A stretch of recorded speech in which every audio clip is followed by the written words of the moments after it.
¿Qué tal? ¿Cómo le va?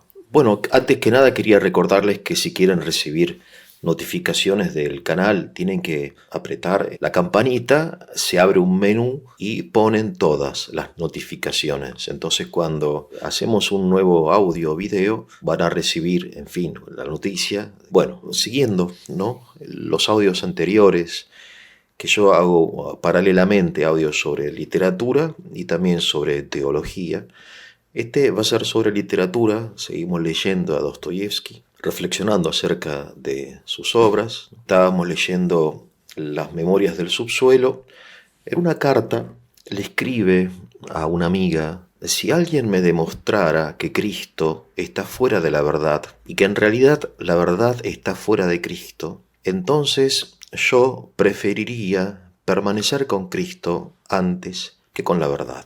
Entonces, Dostoyevsky se pone a sí mismo y a nosotros ante un dilema que nosotros como cristianos sentimos artificial, falso, a saber, el dilema entre elegir entre la verdad y Cristo, ¿no? O sea, supongamos que realmente nos pusiésemos nosotros mentalmente, aunque sea hipotéticamente, en este como cruce de caminos, ¿no? Una flecha señalando la verdad y otra señalando en otro sentido Cristo, ¿no? ¿Por qué camino seguiría yo? ¿Hacia dónde?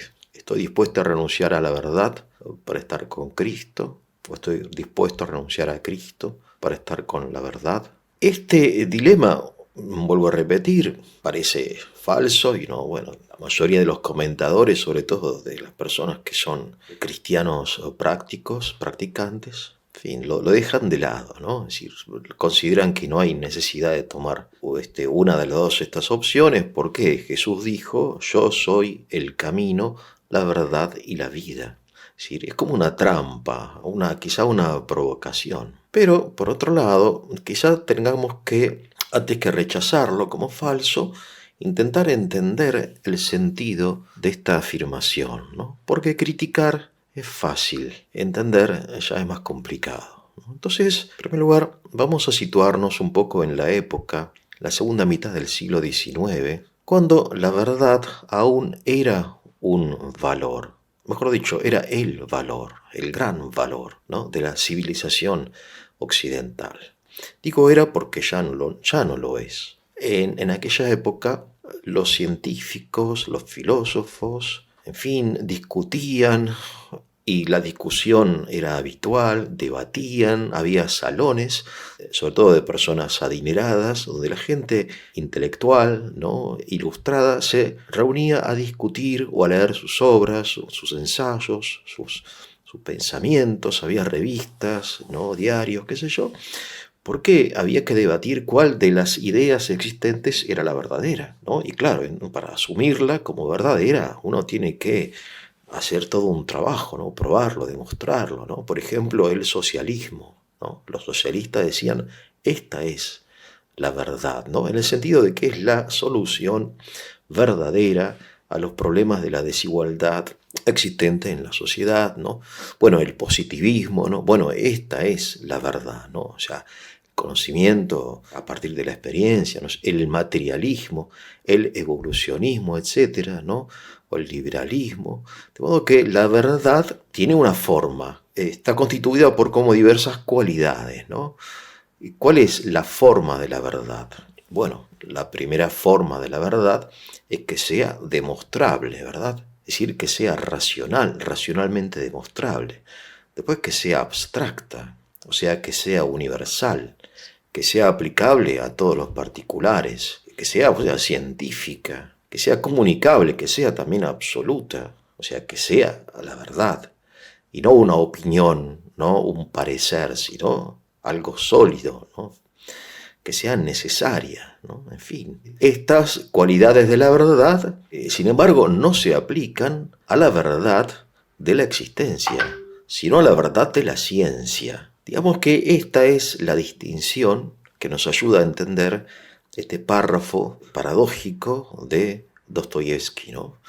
Es decir, la distinción es la siguiente: hay una verdad científica y una verdad existencial. Y obviamente nadie razonablemente puede negar la verdad científica en la medida en que es demostrada, bueno, siguiendo el método científico, ¿sí? Pero sería falso hacer del concepto científico de la verdad, ¿no? Con estas cualidades que mencioné y otras, ¿no? Clara, distinta, racional, la verdad, ¿no? Sería falso hacer de este concepto de verdad algo absoluto o universal, aplicable a la existencia, ¿no? Es decir, una vez un amigo mío me dijo, yo siempre apelé a la razón, hasta que nació mi hijo, porque con él los argumentos lógicos no funcionan. Es decir, es una experiencia universal, ¿no? Esta distinción importante entre lo que es lo científico y lo existencial, ¿no? ¿Y en qué consiste esta distinción? Bueno, son muchas, obviamente, las diferencias, pero supónganse que nos representamos el razonamiento como una cadena formada por eslabones, ¿no? Donde cada afirmación es como un momento de un proceso racional, una afirmación, una premisa, una experiencia, ¿no? Etcétera. En fin, un trabajo científico o una ecuación matemática. Entonces, la verdad científica parte de estos principios universales, o evidentes, o quizá inferidos, de alguna deducción, el fruto de la experiencia, de razonamientos anteriores, etcétera, ¿no? Lo que hacen, en fin, los científicos, los biólogos, los matemáticos, los economistas, etcétera, ¿no? Es decir, pero sea cual fuera la operación, que son muchas las operaciones de la mente, siempre tiene que ser racional. En cambio, el razonamiento existencial, el pensamiento existencial, no parte de premisas racionales, sino de algo más profundo, afectivo, volitivo. De modo que la racionalidad en la verdad existencial es importante, pero es secundaria. Porque si yo tengo una cadena de 10 eslabones, ¿no? Una cadena de 10 eslabones, donde 9 son racionales y uno es afectivo, esa cadena no es racional, sino afectiva. Porque lo que cualifica a la cadena, lo que hace que esa cadena sea existencial, es un único eslabón, afectivo, apetitivo, volitivo, pasional. Entonces, cuando Dostoyevsky nos pone ante el dilema entre Cristo y la verdad, nos está diciendo que el hombre tiene, más allá de su operación mental, se define por su volición. O sea, la elección, la decisión es anterior al razonamiento. Primero elijo, ¿no? Luego razono, ¿no? Siguiendo aquello de Descartes, ¿no? Cogito ergo sum. Pienso, luego que existo. Bueno, yo elijo en primer lugar. Volo, no cogito, en latín. Es decir, que el acto más noble del hombre en esta vida no es pensar, sino elegir. Y claro, ya ustedes sienten que hay como dos ámbitos que llamamos ciencia y existencia, ¿no? Esto no significa justificar el irracionalismo, sino significa otra cosa, algo específico que nos quiere transmitir Dostoyevsky y también otros autores, ¿no? Ahora bien, este dilema que nos propone Dostoyevsky hoy no nos conmueve porque la verdad, repito, ha dejado de ser un valor absoluto. Ya no nos reunimos a discutir sobre temas importantes. Entre amigos ni siquiera nos detenemos a hablar de estas cosas, ni ninguna cosa de carácter absoluto. Porque la idea de la verdad choca contra el relativismo que hoy reina, donde la verdad se disuelve en opiniones. En el siglo XIX había una verdad y todo lo demás era erróneo. En cambio, hoy hay tantas verdades cuantas personas o cuantas opiniones. Cada uno es libre de pensar como quiere y eso es la verdad. Por eso la única verdad consiste en negar la verdad, ¿no? Esto es escepticismo, se llama, ¿no? Agnosticismo o, mejor dicho, y peor aún, indiferencia. Y por eso hoy los cristianos y en general la humanidad está como sedienta de verdad. Estamos como de nuevo, quizá agobiados por este reinado de la opinión. Entonces, este dilema que nos propone Dostoyevski a nosotros no nos gusta porque nosotros buscamos en Cristo la verdad.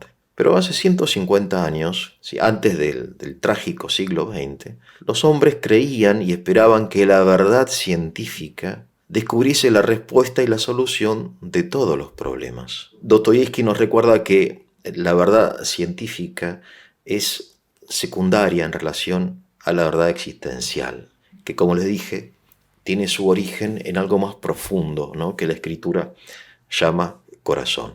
Ustedes recuerdan el diálogo, breve pero enorme, ¿no?, entre Jesús y Poncio Pilato, ¿no? Jesús, bueno, la última parte, ¿no? Yo he nacido y he venido al mundo para dar testimonio de la verdad, dice el Señor, ¿no? Y el que es de la verdad escucha mi voz. Entonces Pilato le preguntó, ¿qué es la verdad? Y sin esperar la respuesta salió de allí. Bien. Entonces, el dilema entre Cristo y la verdad depende de la respuesta que nosotros le damos a la pregunta de Poncio Pilato. ¿Qué es la verdad? Entonces podemos entender la verdad como lo lógico. Pero de nuevo, la lógica racional y el método científico se diferencia de la lógica existencial. La lógica es destructiva, escribe por ahí Dostoyevski. ¿Y qué es lo que destruye la lógica? Bueno, destruye la verdad. O sea, porque la verdad es como, supóngase, un águila, ¿no?, enorme, llena de vida, que queremos encerrar en una jaulita para canarios, ¿no? O sea, es la vida. La vida es más grande, más importante, es anterior al conocimiento racional que tengamos de ella, que aunque válido, es pobre y siempre limitado. Hay muchas cosas que no sabemos y que no tenemos en cuenta y que son de enorme importancia en nuestra vida, ¿no? Bien, entonces les decía, en esta época, ¿no?, segunda mitad del siglo XIX, ya a partir del siglo XVIII, etcétera, ¿no?, la gente se reunía en salones, también en la ciudad de San Petersburgo, ¿no?, a discutir sobre lo que ellos llamaban, ¿no?, lo elevado y lo hermoso.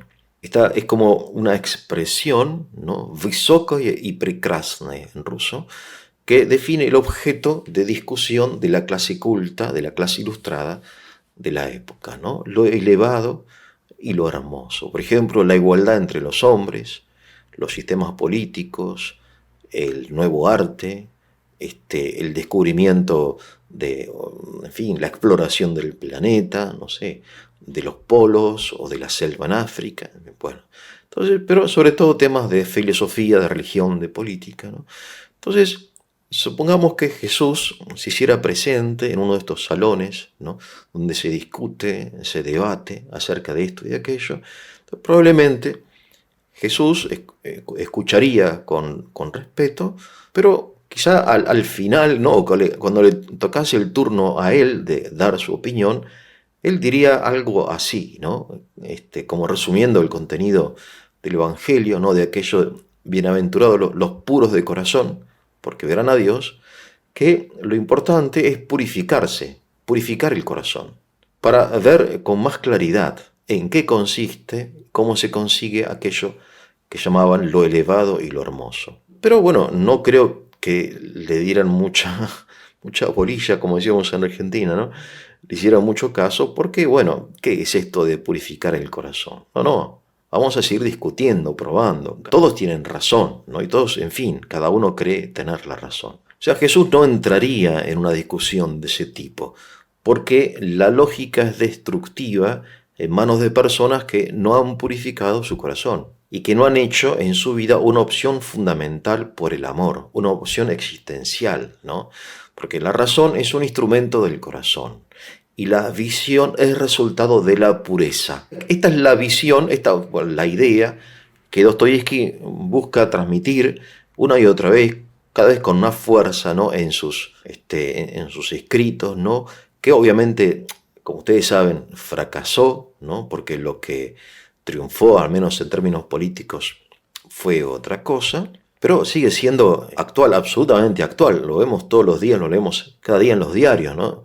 ¿Por qué? Bueno, porque en realidad nosotros podemos justificar cualquier delito, por más aberrante que sea, puede ser justificado a partir de una determinada lógica. Por ejemplo, en el siglo XX, las ideologías, estas totalitarias, ¿no?, comparaban a una clase social, la burguesía, ¿no?, o a un grupo étnico como los judíos o los gitanos. Se llamaban, se hablaba de estos grupos, ¿no?, sociales o también religiosos, como un tumor maligno en el cuerpo de la nación. La burguesía para los socialistas, los judíos para los nacionalistas alemanes, ¿no?, los armenios para los turcos, los chinos para los japoneses, etc., ¿no? Cuerpo, un tumor maligno. Y en cierto sentido también los afroamericanos para los anglosajones también, ¿no? Bien, entonces, ya asumida esta imagen del tumor, lo lógico, la opción más lógica, más moral, más racional es extirparlo, porque los tumores se extirpan. Pero todo depende de la premisa. Ahora, esta premisa no es una premisa científica, sino existencial. No es racional, sino afectiva. Es un prejuicio volitivo, pasional, subterránea, ¿no? Pertenece al subsuelo. No está iluminada por la razón, sino que está ahí abajo, ¿no? Es algo que no llegamos del todo a discernir, que tiene que ver con que quiero ser feliz, o que soy mejor que mi vecino, o que tengo una misión en la vida, o no quiero morir, o la grandeza de la patria, o de la nación, o de la clase social, o del resentimiento, ¿no? Sentimientos que nos cuesta confesar, ¿no?, como la envidia, ¿no? Es una opción afectiva, volitiva, pasional, que tiene que ver con la forma en que nosotros aprendimos ya desde niños qué es la felicidad, a sentir la hermandad o la enemistad, el amor, la justicia, y después sobre eso, o junto a eso, se construye todo un edificio racional, ¿no? Bien, entonces, digamos que la frase un poco que nos guía en esta reflexión a partir del texto de Dostoyevsky, ¿no?, este dilema entre Cristo y la verdad, es la frase del Evangelio: yo soy la verdad, el camino, la verdad y la vida. Hay tres, no uno, ¿no? Jesús nos dice: yo soy la verdad. Si fuera suficiente la verdad, el Señor no se habría molestado en agregar los otros términos, ¿no?, o categorías, el camino y la vida. Es decir, y si fuera suficiente el camino, no hubiera dicho soy la verdad y la vida, y si fuera suficiente la vida, no hubiese agregado el camino y la verdad, ¿no? O sea, son como tres fundamentos necesarios para sostener la existencia, ¿no?, la buena existencia. Claro, porque la sola verdad es fría, es dogmática, insuficiente, es limitada, ¿no? Esto lo dice San Pablo en la primera carta a los Corintios, ¿no?, cuando dice: si yo tuviese fe auténtica, capaz de mover una montaña, no teniendo al mismo tiempo amor, nada soy, nada sería la nada misma, podemos traducirlo, ¿no? Es decir, el amor le da a la verdad calidez y vida, le infunde el amor a la verdad cualidades que no son intrínsecas de la verdad. Pero claro, a la vez la verdad le infunde a la vida luminosidad, claridad, sentido, ¿no? Y el camino que nos lleva a la vida, a la verdad viva y a la vida verdadera, debe también ser vivo y verdadero. O sea, el camino hacia la vida y la verdad debe participar de las cualidades de aquello hacia donde nos conduce. Debe ser un camino vivo y verdadero, ¿no? De modo que el camino verdadero y vivo, la verdad es dinámica en cuanto a camino y viva, y la vida también es verdadera, es dinámica, activa, práctica, ¿no? Esto es lo que sentía Dostoyevsky que faltaba, ¿no? Él acuña una expresión que se encuentra también en otros autores de la época. Él habla de vida viva, Живая жизнь en ruso, vida viva. ¿Qué es esta tautología, no? ¿Por qué esta repetición, vida viva? Creo que todos nosotros sentimos, ¿no?, por ahí, por ejemplo, sermones predicados verdaderos, pero muertos, aburridos, ¿no? Ceremonias correctas, pero frías. Actividades, ¿no?, dinámicas, intensas, pero vacías, irrelevantes. caminos, ¿no?, que no llevan a nada, al activismo, ¿no? Es decir, hay como tres esencias, ¿no? La actividad, el camino, la sabiduría, es la verdad, y la energía, la vida, ¿no? Pero estas tres esencias están desintegrados, están desunidos, ¿no? Fuera y dentro de la iglesia, ¿no? Es decir, por ejemplo, Solovyov, que es un amigo de Dostoyevsky, habla del problema del dogmatismo, ¿no? La verdad sin vida, o del espiritualismo, la vida sin cuerpo, o el individualismo, ¿no?, la vida sin comunidad, etcétera. Bien, entonces este es un poco el contexto que nos ayuda a entender qué es esto qué es este dilema, ¿no?, que nos parece extraño, ¿no? Claro, porque partimos nosotros del concepto evangélico de la verdad, cuando Dostoyevsky parte de la idea racionalista ilustrada de la verdad, ¿no? Dostoyevsky de ningún modo es un hombre que desprecie la verdad, al contrario, él toda su vida dedicó a expresarla, a sentirla, ¿no?, a estudiarla, a explorarla, ¿no? Por ejemplo, en el año 1877, él escribe un hermoso relato, muy lindo, breve, Sueño de un hombre ridículo se llama, Sueño de un hombre ridículo, ¿no? Son Smishnowa Человека en ruso. Es una obra compleja como todas las de este autor, que quizá alguna vez podamos analizar aparte, ¿no? Pero este hombre ridículo, un hombre que es objeto de burla, en fin, un hombre hastiado de la vida, a él le da todo lo mismo, no le importa nada, ¿no? Un poco muy parecido en este sentido al hombre del subsuelo y a otros personajes de Dostoyevsky. Entonces él se dispone a suicidarse, ¿no? Es decir, toma el arma, sí, prepara el revólver, no sé, pero está como cansado por su misma tristeza y se queda dormido. Entonces cuando está dormido, tiene un sueño revelación. Y en ese sueño él ve la verdad, ¿no? Un sueño fantástico, surrealista, donde él viaja, es transportado a otros mundos, ¿no? Muy interesante porque hay como una especie como de aspecto como de incipiente ciencia ficción en este sueño, en este relato. Pero lo que importa es lo siguiente, que él ve. O sea, la operación es la operación de ver, no de pensar ni de razonar, ¿no? Es decir, lo que llamamos visión. O sea, la verdad en definitiva no es algo que nosotros podamos pensar, sino algo que tenemos que ver, aún la verdad de fe, no solamente las verdades racionales, ¿no? En fin, y entonces este sueño lo transforma porque él ve la verdad, desiste de la idea de suicidarse y sale en búsqueda de una niña a quien antes del sueño no había querido ayudar, ¿no? Pero esta verdad es Cristo, ¿no? Si aquí él no habla de Cristo, pero en definitiva esta es la verdad así con mayúscula, pero no es la verdad del dilema o Cristo o la verdad, ¿no? Hay una frase que él tiene también, es muy interesante, hasta en cierto sentido simpática, ¿no? Él habla de que Cristo se equivocó. Cristo se equivocaba, está demostrado, escribe él. Pero en mi ardoroso sentimiento yo prefiero equivocarme con Cristo que quedarme con ustedes. De nuevo, ¿no?, el mismo dilema que encontramos en la frase anterior de aquella carta, ¿no? En mi ardoroso sentimiento yo prefiero equivocarme con Cristo que quedarme con ustedes. ¿Quiénes son estos ustedes, no?, con los cuales Dostoyevsky no quiere tener nada que ver y prefiere equivocarse con Cristo, ¿no? Es interesante, ¿no? Es decir, obviamente es provocativo. Prefiero equivocar. Bueno, Cristo se equivocaba. ¿Y qué significa?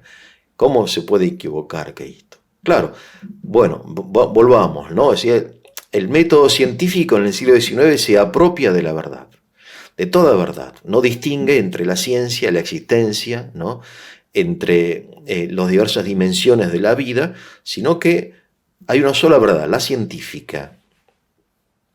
Y el método científico es el único que accede a la verdad. Esto de la verdad, otra verdad, que podamos llamar existencial, no existe. Al contrario, la filosofía y la religión deben ir asumiendo poco a poco el modelo científico de verdad, como lo encontramos en Hegel o en Kant, ¿no?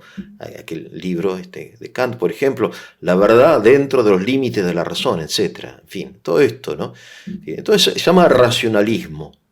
Entonces, el racionalismo decidió unilateralmente que ninguna afirmación que carezca de estas propiedades científicas, que sea racional, demostrable, puede ser considerada verdadera.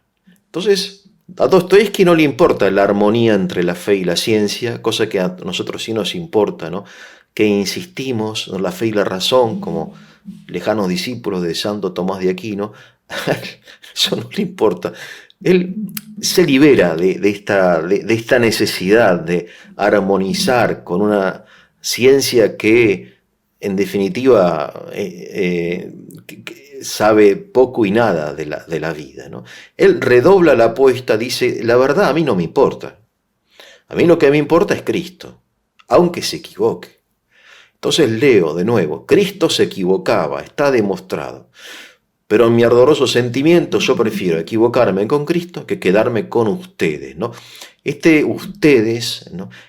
Tiene obviamente un sabor despectivo, ¿no? Ustedes, no es el científico, el gran científico humilde, ¿no? Abierto al ser, estos grandes genios, ¿no? Benefactores de la humanidad, dispuestos al asombro, sino el pequeño, pedante, ignorante, pagado de sí mismo, ¿no?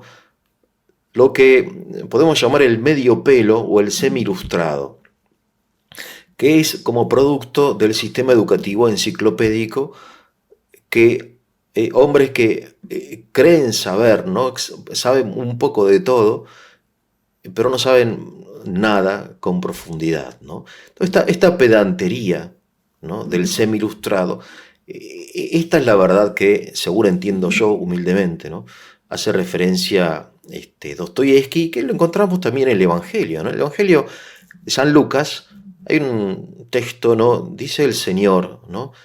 Mejor dicho, dice Lucas, entonces, en ese momento, Jesús se regocijó con abundancia en el Espíritu Santo, ¿no? O sea, esta expresión, ¿no? Se regocijó con abundancia, se tuvo como una especie de estado intenso, ¿no? Emocional, afectivo, ¿no? De exaltación en el Espíritu Santo, y dijo, te alabo Padre, Señor del cielo y de la tierra, porque ocultaste estas cosas a sabios e inteligentes y las revelaste a los niños. Es decir, estos sabios inteligentes no son los sabios profetas o santos, ¿no? Los San Agustín, los Santo Tomás, ¿no?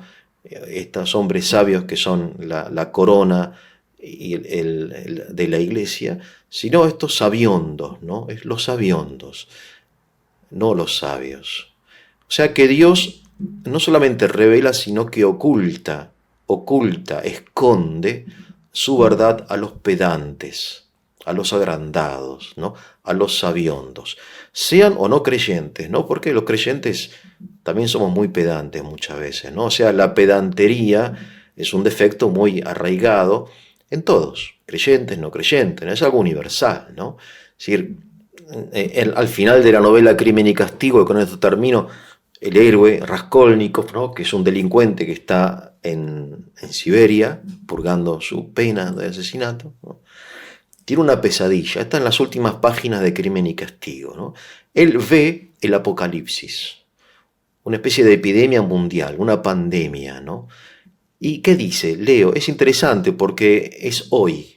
Lo que ve Raskolnikov para mí es hoy. Creyó, dice, ¿no? El autor, hablando de la pesadilla de Raskolnikov, creyó ver el mundo entero asolado por una epidemia espantosa y sin precedentes, que se había declarado en el fondo de Asia y se había abatido sobre Europa, ¿no? Como una pandemia, digamos, ¿no? Como la del COVID. todos habían de perecer, excepto algunos elegidos.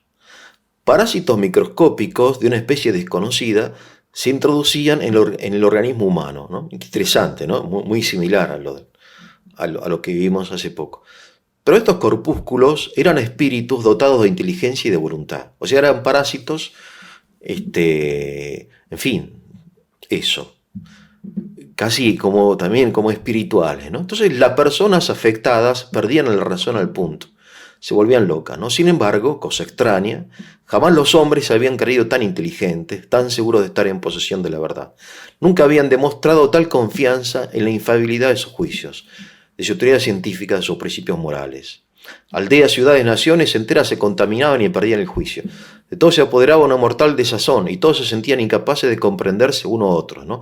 No se podían hablar, no había comprensión entre las personas, ¿no? O entre naciones. Cada uno se creía ser el único poseedor de la verdad y miraban con piadoso desdén a sus semejantes. Es decir, son parásitos inteligentes que por un lado suprimen la razón, el uso de la razón, y por otro lado inspiran como la certeza subjetiva de ser el único poseedor de la verdad, ¿no? De modo que los hombres que ve Raskolnikov van a ser al mismo tiempo, para llamarlo de algún modo, bobos, ¿no? Tontos y pedantes y agrandados, ¿no? Y esta combinación de estas dos cosas será lo que va a producir, en fin, el apocalipsis, ¿no? Las guerras y la destrucción, etc. Bien. Bueno, voy a dejar acá por razón de tiempo. Ya seguiremos hablando de estas cosas si les interesa.